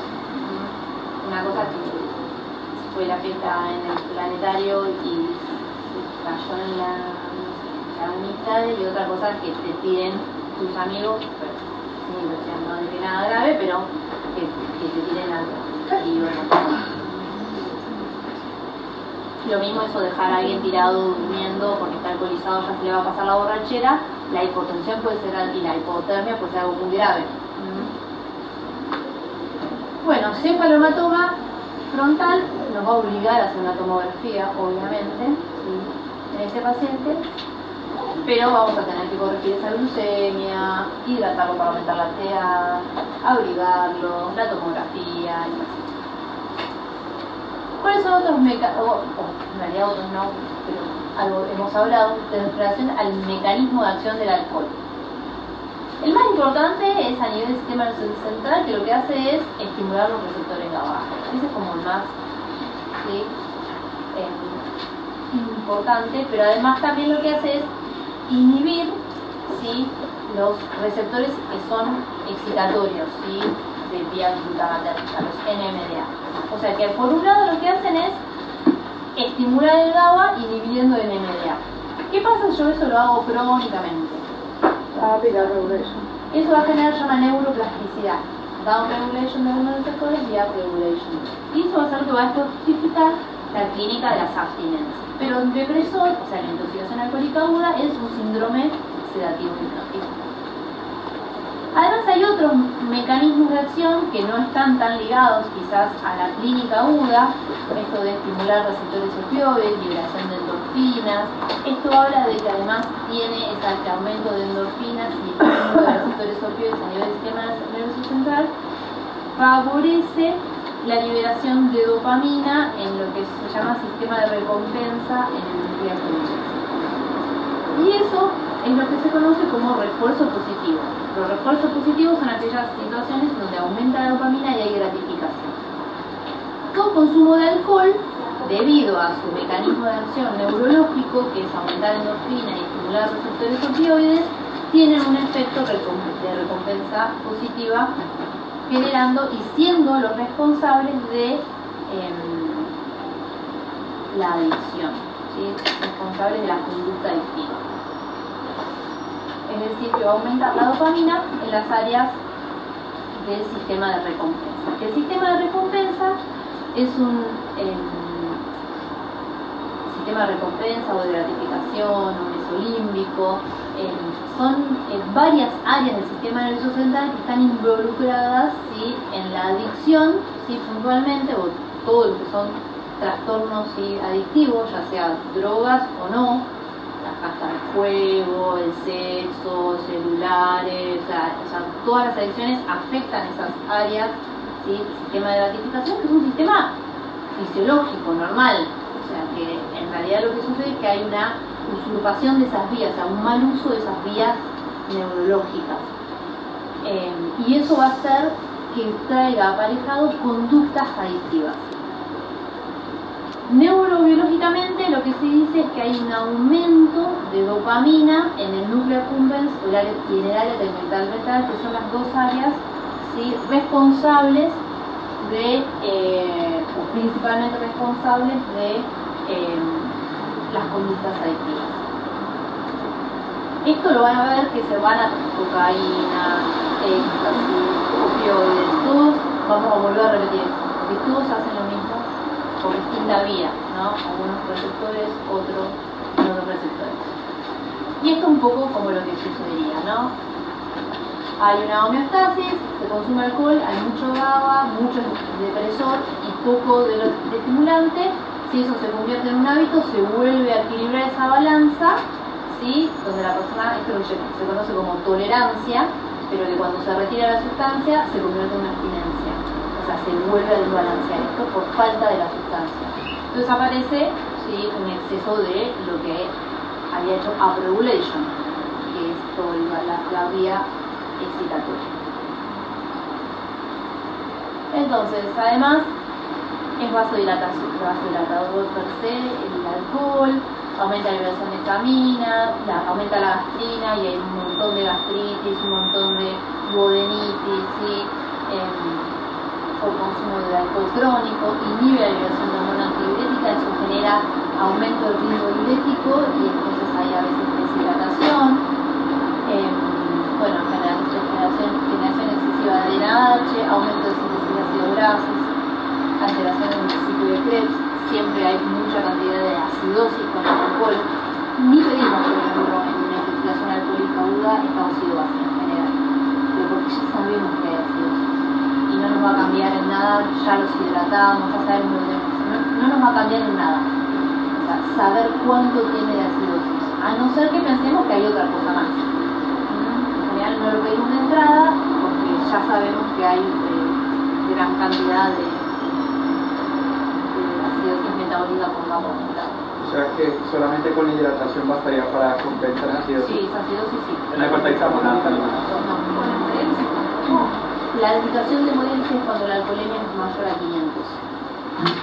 Por eso lo que más te va a impactar es el valor de alcoholemia. Ahora, si vos no tenés posibilidad de hacer una alcoholemia, pero solo tenés posibilidad de hacer un estado ácido-base, y ahí sí tiene más sentido que lo pidas el estado ácido-base, pero porque no tenés la posibilidad de hacer una alcoholemia. Pero en general, cuando ya tenés el valor de alcoholemia, directamente tomás la decisión con eso. ¿El bicarbonato? El bicarbonato no se usa como si fuera un omeprazol. Uno primero corrige un montón de otras cosas y si eso persiste, aparece la posibilidad de utilizar el bicarbonato. O sea, siempre el bicarbonato va a servir para mejorar una acidosis, pero el tema es que lo uses en el momento correcto. Cuando está menor a 7 y segundo bicarbonato, ¿de medicación médica? En general, pH 7 tenés que ver qué le está pasando al paciente. O sea, nunca un paciente es un valor de laboratorio. Ese es el tema. Siempre seguro un pH menor a 7, menor a 7,2 siempre hablamos de algo grave está pasando. Menor a 7 no te cabe la menor duda, hasta tenés que en general ver si eso es una acidosis persistente. Que puede ser esto, puede ser otras cosas también. Las alteraciones a nivel de miocardio también, eso está se ha demostrado mucho que es debido al acetaldehído, ¿sí? Genera incluso lo que es la miocarditis y las complicaciones crónicas están asociadas al exceso de acetaldehído. Bueno, la fibrosis hepática, peroxidación lipídica, más. Bueno, lo decimos. Vamos a pasar. Y una pregunta, en el caso de un paciente crónico, ¿los valores cambiarían para la indicación de hemodiálisis? Bueno, por ejemplo, si no se condice con la clínica, pero tiene... En general, el paciente crónico, consumo crónico con una alcoholemia de 500, ahí le tenés que asociar que tenga un deterioro del sistema nervioso central. Que eso es casi novedad en intoxicación alcohólica aguda, en el paciente sin consumo crónico, y en el consumo crónicamente hemos visto pacientes con valores de casi 500 y despiertos. Y a veces no lo realizás, obviamente. Existen interacciones entre el alcohol y un montón de otras sustancias, de ellas la más importante de lo toxicológico es con la cocaína.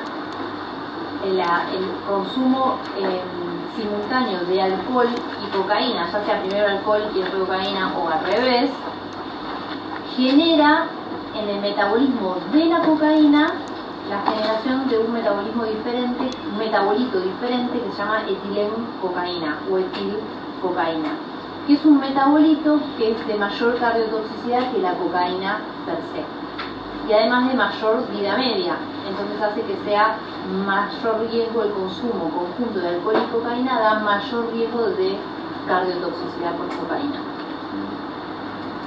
El paracetamol se conoce que es un fármaco potencialmente hepatotóxico, sobredosis tóxica, que en el consumo crónico disminuye las reservas de alcohol, ya sea de crónico de alcohol o crónico de paracetamol, ambos disminuyen las reservas de glutatión. Entonces, ya sea por consumo crónico de paracetamol o consumo crónico de alcohol, estos potencian conjuntamente el riesgo de hepatotoxicidad aguda. Nunca hay que tratar una excitación psicomotriz por alcohol con una benzodiazepina, por ejemplo, porque todo depresor, o cuando los pacientes que están tomando un fármaco, psicofármaco, y toman alcohol, ya saben de que si toman alcohol no tienen que tomarse la benzodiazepina, la quetiapina, ¿sí? Porque saben que se potencian los efectos depresores del sistema nervioso central, ¿sí? Entonces, y ni hablar en relación al metabolismo. Las interacciones a nivel metabólicas modifican, ¿sí?, la efectividad de los psicofármacos, de antibióticos, de todos los medicamentos. Entonces, siempre se desaconseja, ¿sí?, frente al consumo de alcohol, si alguien está tomando algún medicamento, asociarlo sí al alcohol. Bueno, ni hablar de los hipoglucemiantes. Las hipoglucemias son muy graves en niños más frecuentemente que en adultos, pero en adultos también se pueden llegar a ver. Bueno, y esto de ser inductor enzimático hace que interfiera obviamente con un montón de Bueno, manifestaciones clínicas. Las manifestaciones clínicas va a ser síndrome sedativo hipnótico. No hay una correlación entre los valores de alcoholemia y la clínica, ¿sí? Más allá que uno tiende a jugar con esto, ¿no? Pero la realidad es algo que es bastante variable. En general sí hay correlación entre los valores de sangre, o sea, la alcoholemia, y las concentraciones en el sistema nervioso central. Por eso es que sí suele haber alguna, no una relación entre el valor y la clínica, pero sí una evolución que suele ser siempre estar presente. Esto de tener inicialmente situación de bienestar, relajación, desinhibición o sociabilización, que hay gente que lo consume para eso, como si fuera una automedicación, pero además se va a asociar eso en coordinación motora fina en general, ¿sí? O alteraciones sensoriales. Incluso sabemos que tiene un efecto anestésico, entonces las respuestas al dolor, si están alteradas. En cambio, cuando empieza a haber cada vez valores más altos, hay alteraciones en las funciones cognitivas. No vayan a hacer una entrevista de trabajo alcoholizado, porque seguro va a hacer mal. Tiene que dibujar, tiene que o responder preguntas, hacer cálculos, está siempre alterado, ¿sí? Todas las funciones cognitivas, ¿sí? Y lo otro que afecta es esto de la timia. La timia es el ánimo, o sea, afecta el estado del ánimo. Yo prefiero un paciente alcoholizado en deterioro sensorio a que el paciente viscoso, llorando, verborrágico, porque los amigos a veces lo llevan solamente por decir, pero bancátelo vos, que está llorando y así, intenso, de esa intensidad. Pero claro, no es así habitualmente la persona. O sea, lo ven tan raro o tan rara, porque no es así en general, que lo llevan a una guardia, porque creen que algo más está pasando. Y en realidad son los cambios del ánimo que suele suceder con el alcohol.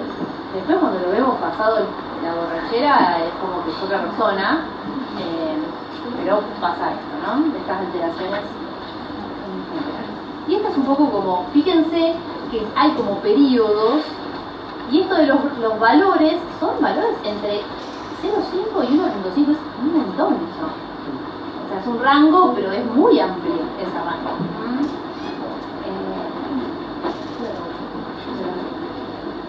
Así que esto es como un poco la cronología. Complicaciones. Las complicaciones son súper importantes, porque es lo que nos va si nosotros las conocemos, es lo que sabemos que tenemos que pedir como estudio complementario. Si sabemos que puede haber una hepatitis alcohólica, tengo que pedir sí o sí un hepatograma. Si sabemos que puede haber una pancreatitis, voy a tener que pedir una amilasa. Obviamente, en general eso viene en contexto de un paciente vomitando, o con gran cantidad de vómitos, o persistentes, o mucho dolor abdominal, ¿sí? Con una clínica acompañante. Pero siempre le pedimos un hepatograma y a veces amilasa. Neumonía aspirativa. ¿En qué la voy a sospechar? En que tiene un deterioro sensorio. O sea que si viene hablando, verborrágico, en ese no voy a pensar en una neumonía aspirativa. Pero si está con deterioro sensorio y vomitando, y acostado, o boca abajo quizás, ¿sí? Pues voy a pensar en estas posibles complicaciones que suelen ser causa de muerte, ¿sí? Porque se ahogó con su propio vómito, es neumonía aspirativa. Hipoglucemias, hiponatremias, hipocalemias, que se tienen que corregir. Las hemorragias digestivas altas en general son asociadas al vómito persistente y genera eso un Mallory Weiss, y eso puede ser la causa de la hemorragia digestiva. Gastritis, rhabdomiólisis, que en general la rhabdomiólisis son rhabdomiólisis leves, o sea, CPK alta, pero no tanto como una cocaína o un insulinérgico, sino que son o por el decúbito persistente, o sea, quedó y estuvo ahí por mucho tiempo, acostado en una misma posición y eso daña el músculo, o a veces por un traumatismo o una convulsión. O sea, puede llegar a aumentar la CPK. Convulsiones, ha sido bradicardia, sí, y paro, sí, o hipotensión y paro.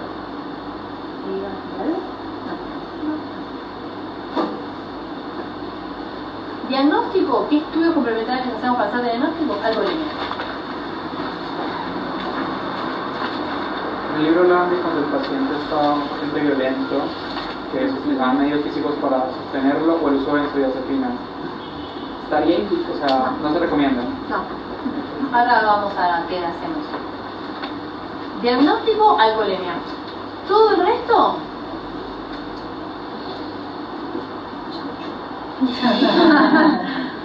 todo el resto es para lo legal, lo forense, digo, la única forma que hacemos diagnóstico es la alcoholemia.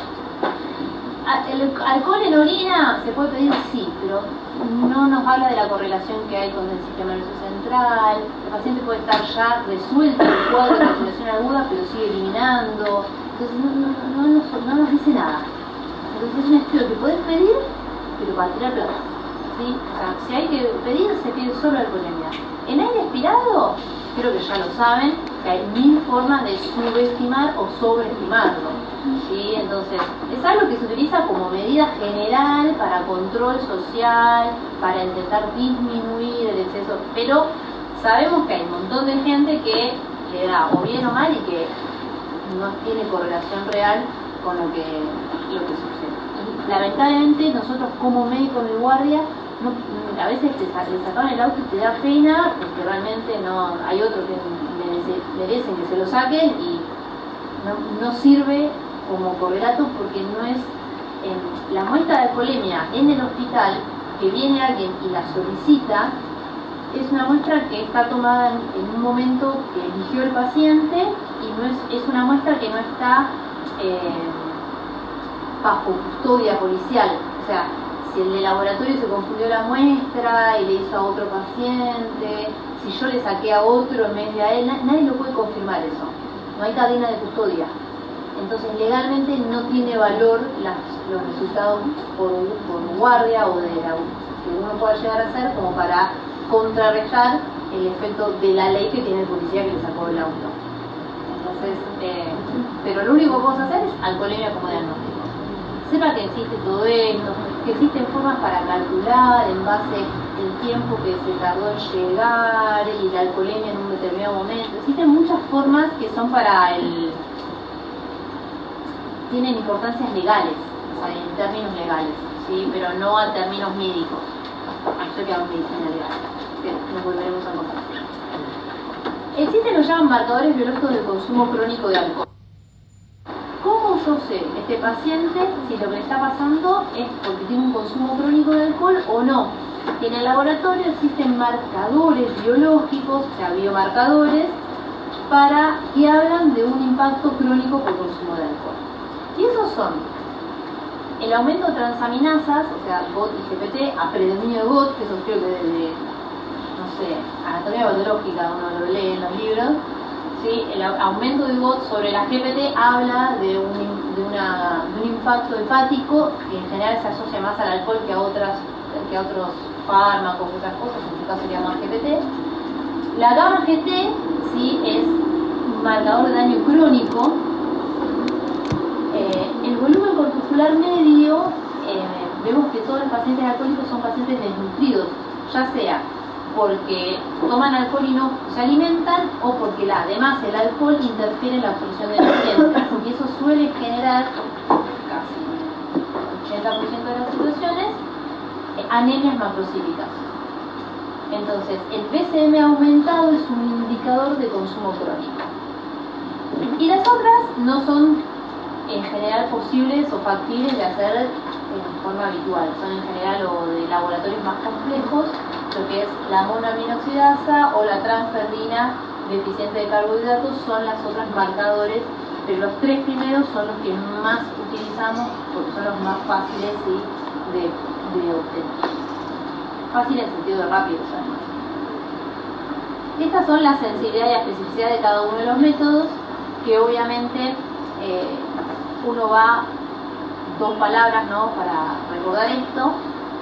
La sensibilidad habla de la posibilidad de poder detectar si estos verdaderos, ¿sí?, positivos, pero también va a detectar verdaderos positivos y también falsos positivos, quizás. Pero uno lo que intenta es incluir a la mayor cantidad de posibles positivos con un estudio muy sensible. Por eso intenta utilizarlo como screen. Y el que tiene mayor impacto en eso es la gamma GT, con mayor sensibilidad para detectar si consumo de alcohol. Mientras que la especificidad lo que hace es decir los verdaderos negativos, es decir, incluso en ese sentido, en descartar si al que realmente no tiene la enfermedad, que ahí ya sí, ya sea, es muy amplio el rango, pero tanto el BCM como GOT, GPT y gamma GT ya ahí hablan de descartar. Es decir, que si te da normal, lo más probable es que no tengas, ¿sí? Si está aumentada, puede que sean otras causas también, pero si está normal, seguro que no va a estar asociado al alcohol. Si está todo normal, gamma GT, patograma, BCM, no debe tener seguramente algo asociado al alcohol. Así que en el diagnóstico vamos a tener de intoxicación alcohólica aguda, síndrome sedativo hipnótico y alcoholemia positiva. Con eso ya hicimos el diagnóstico.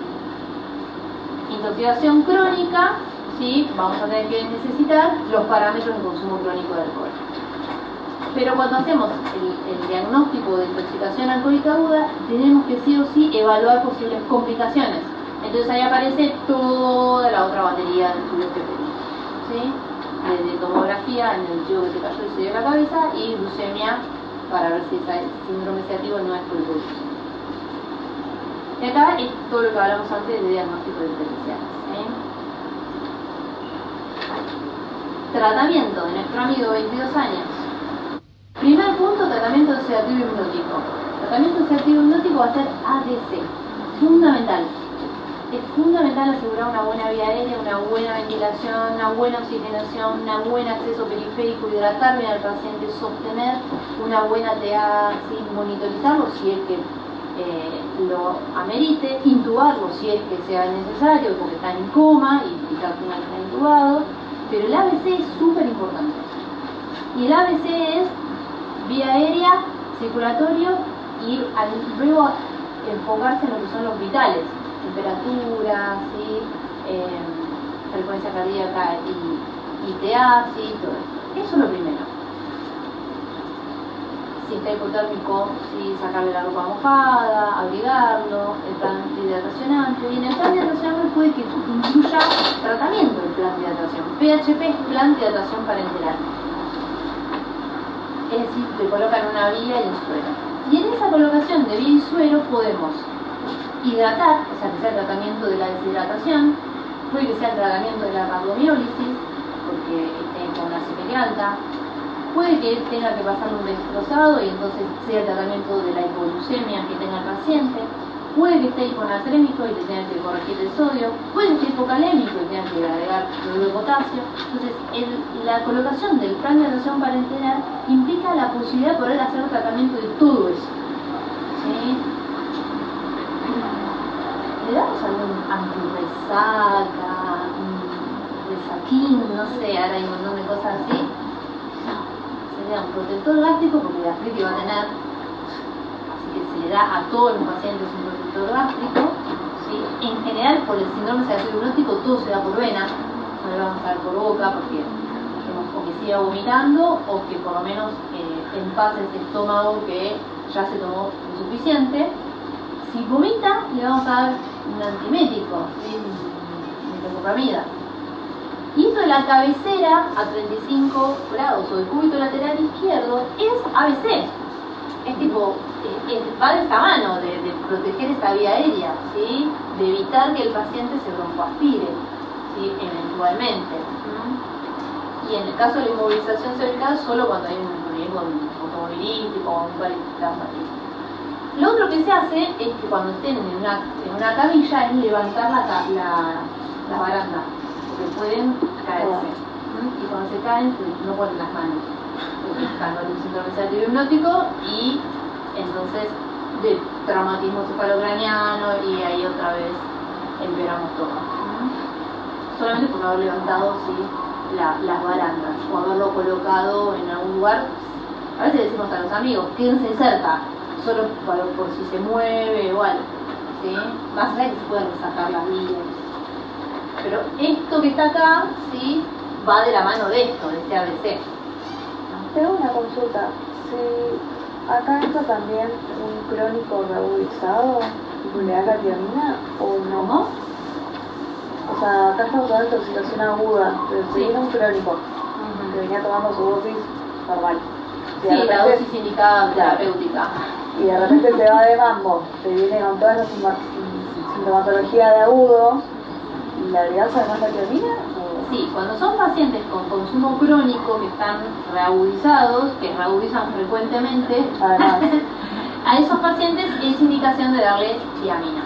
Al que tiene una intoxicación única, aislada, fue su primera salida y en general es el adolescente, digo adolescente porque la edad de comienzo suele ser 12-14 años, entonces en la adolescencia lo más frecuente, pero pueden haber grandotes que lleguen a ser la primera intoxicación, no tiene indicación de tiamina. La tiamina es la vitamina B1 y es una vitamina que se utiliza como tratamiento de complicación por déficit de vitamina B1, que es la encefalopatía guernico-corsa, que es una enfermedad de déficit de vitamina B1. Puede ser por alcoholismo, puede ser por anorexia, puede ser por, no sé, cirugías bariátricas no suplementadas, o sea, un montón de otras causas.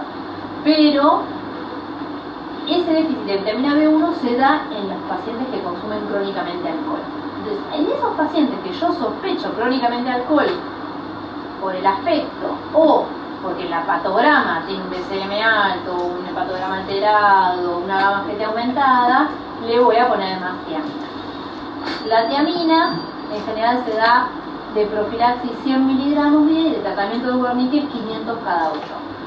Pero eso es en los casos que yo sospecho, ¿sí?, que sean pacientes crónicos reagudizados. Si yo no tengo idea, porque no me acuerdo de nada, y le pongo la tiamina, no le va a dar ningún efecto adverso. O sea, tampoco es que está contraindicada, ¿sí?, en alguien que tenga un dosaje de vitamina D normal. Pero la realidad es que sí es muy importante en los consumidores crónicos entrar en esos casos tiamina. Y a veces, muchas veces damos más de 100 porque suponemos sí, que debemos consumir.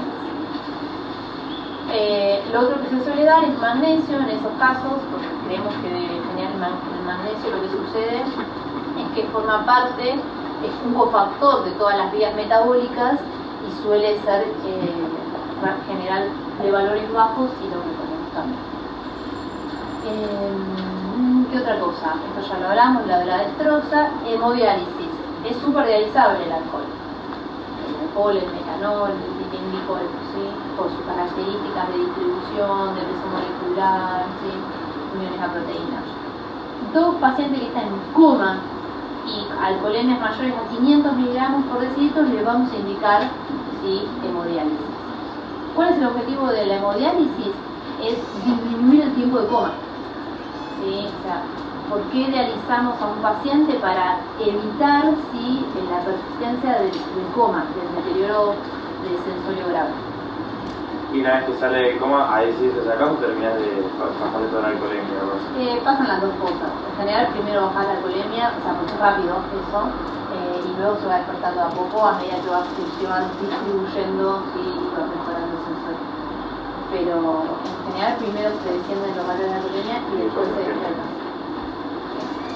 Ahí en la hemodiálisis es la alcoholemia mayor a 500 y también otro criterio puede ser pH menor a 7. Sí, en general que tenés esos valores y el pH siempre está menor a 7. Claro. Sí, O sea, es como Una pregunta. sí, por eso muchas veces no hay space en Estados Unidos si no tenés posibilidades de alcoholemia. ¿Qué tiempo tardas en, digamos, hacer todo el tratamiento y que se estabilice el paciente? Y depende qué es lo que se desestabilizó, porque puede ser un montón de cosas. En relación puntualmente a algo, No, pero bueno, poner que te lleve en un estado grave, que tiene la acidosis, todo eso, lo dejas tipo. ¿Cuánto tiempo se queda un paciente en guardia, por ejemplo? Nunca es menos de 12 horas. La vida, o sea, no, menos de 12 horas no. La vida media del alcohol más o menos, porque depende si está inducido o no, en 2 horas, o sea que en 6 horas, 8 horas, tendría que estar todo resuelto. Lo que pasa es que depende de las complicaciones que se presenten. Si se vampiró, una cagada, se va más. Tiene que realizar, pasa lo mismo. Si tuvo que intubar, también. Si el potasio está bajo, y se va a quedar más tiempo porque vas a chequear y te va a poner el potasio. Es como que va viendo un poco los tiempos. Lo que hablaba recién de la excitación psicomotriz o la agitación y el uso de benzodiazepina. En general en esas situaciones, ¿se puede dar benzodiazepina? Sí, se puede dar, le puedes dar una benzodiazepina, se va a calmar. Lo que sí sabemos es que el mecanismo de acción de las benzodiazepinas es muy parecido al del alcohol. Ambos utilizan y estimulan los receptores GABA. Entonces, ¿qué sucede? Hay una potenciación de los efectos. Entonces, si a alguien vos le darías 2 miligramos de lorazepam, si está en una intoxicación alcohólica aguda, puede que sirva una dosis mucho menor que esa. ¿Qué pasaría si vos no tenés ningún tipo de manejo de las benzodiazepinas o sobreestimás la potenciación de esas drogas, porque no sabés cómo van a funcionar, pero sí hay una potenciación? Puede que el paciente termine haciendo una hipotensión, un deterioro del sensorio más profundo y que el motivo sea iatrogénico, o sea, el haber dado esa benzodiazepina. Motivo por el cual no está contraindicada la benzodiazepina, pero no es de primera elección. Lo que solemos utilizar como primera elección es el haloperidol, un antipsicótico. ¿Por qué? Y porque no hay un efecto potenciador. Ni hablar del efecto resaca de la misma benzodiazepina, que ya el alcohol la va a tener, pero las benzodiazepinas también. Entonces, muchas veces se prefiere dar o quetiapina o haloperidol, que son antipsicóticos, para disminuir el efecto de la excitación psicomotriz sin ser potenciadora por no utilizar las mismas vías de acción. Sí o sí, en convulsiones, sí. Si hay convulsiones, todas las convulsiones se tratan con benzodiazepinas. ¿Sí? Las de causa tóxica.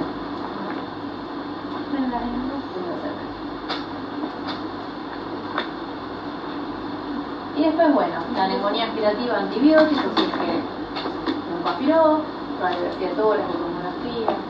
Eso a veces lleva a una injuria pulmonar que es grave.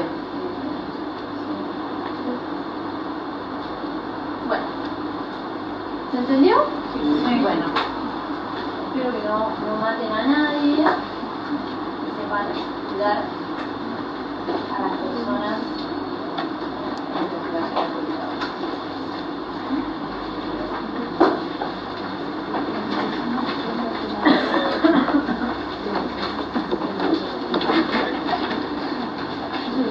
Y ahora vamos a hablar de metano.